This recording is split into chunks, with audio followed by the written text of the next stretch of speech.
Hello friends, Bhavnani रसोई में तमारुं स्वागत करूँ छूँ। आज हूँ तमारी साथे अमदावादना फेमस रायपुरना भजियानी रेसिपी शेर करीश। जो तमे अमदावाद गया हशो तो जरूरथी ट्राय कर्या हशे अने जो ना कर्या होय तो मारी रीते एकवार बनावीने जरूरथी ट्राय करजो। तो चालो आपणे रेसिपीनी शरूआत करी लईए।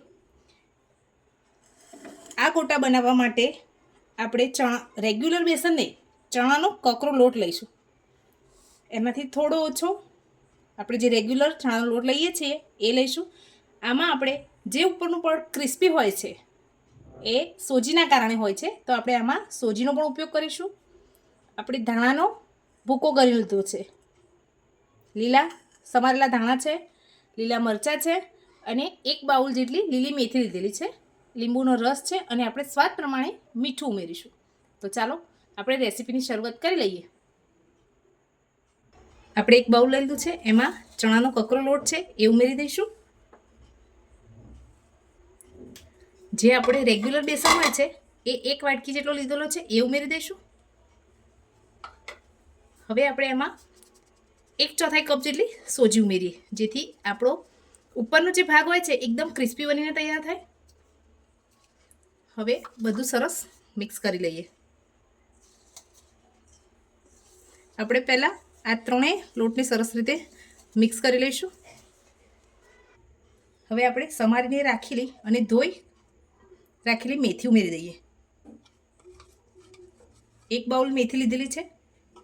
હવે આપણે ધાણા ઉમેરીશું, એ પણ કટ કરી અને ધોઈને રાખેલા છે। હવે આપણે લીલા મરચાં છે, તમે જે પ્રમાણે તમે તીખાશ ખાતા હોય એ પ્રમાણે ઉમેરવા। આમાં તમે લીલા મરચાં કટ કરીને ઉમેરે છે મેં, તમે પેસ્ટ કરીને પણ ઉમેરી શકો છો। હવે આપણે 1 ટેબલસ્પૂન જેટલો મરીનો ભૂકો ઉમેર્યો છે, તમે અધકચરા વાટીને કે આખા મરી પણ ઉમેરી શકો। હવે 1 લીંબુનો રસ ઉમેરીશું, સ્વાદ પ્રમાણે મીઠું ઉમેરી દઈશું। મેં અહીંયા 1 થી 1.5 ટેબલસ્પૂન જેટલું ઉમેર્યું છે, તમે તમારા ટેસ્ટ પ્રમાણે ઉમેરી શકો। હવે પાણી ઉમેર્યા પહેલાં આપણે બધું સરસ રીતે મિક્સ કરી લઈએ।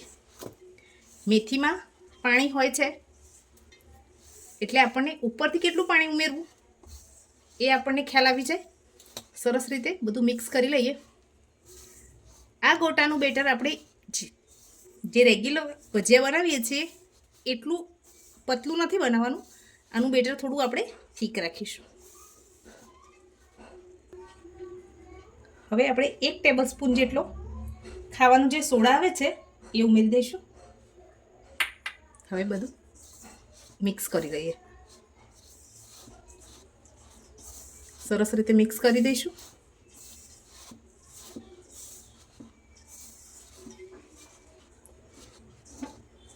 મિક્સ થઈ ગયું છે। હવે થોડું થોડું પાણી ઉમેરતા જઈશું અને બધું સરસ મિક્સ કરતા જઈશું।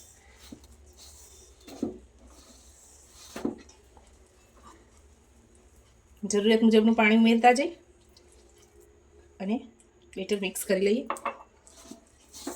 તમે એકવાર ઘરે જરૂરથી આ રેસીપીને ટ્રાય કરજો અને મને કમેન્ટમાં જણાવજો કે તમને આ રેસીપી કેવી લાગી। હજુ થોડું પાણી ઉમેરીશું।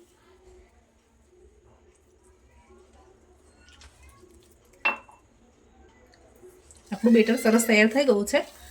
હવે આને ઢાંકીને 10 મિનિટ સુધી રેસ્ટ આપી દઈએ। રેસ્ટ આપવાથી આપણી સોજી છે એ સરસ ફૂલી જશે અને જે આપણે આમાં ચણાનો કકરો લોટ લીધેલો છે એ પણ સરસ સેટ થઈ જાય, એની માટે આપણે ઢાંકીને એને 10 મિનિટ રહેવા દઈએ।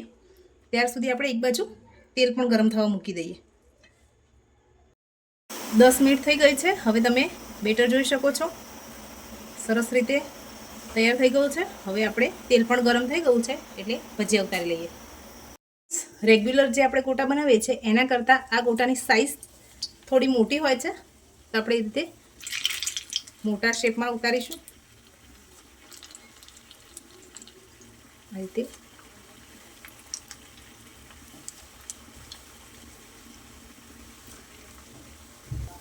ફ્રેન્ડ્સ આપણે આને ફેરવતા જઈએ। ઉપરથી ક્રિસ્પી અને એકદમ અંદરથી સોફ્ટ ગોટા બનીને તૈયાર થશે. જો તમે અમદાવાદ ગયા હશો તો રાયપુરના ગોટા તો જરૂરથી ટેસ્ટ કર્યા હશે.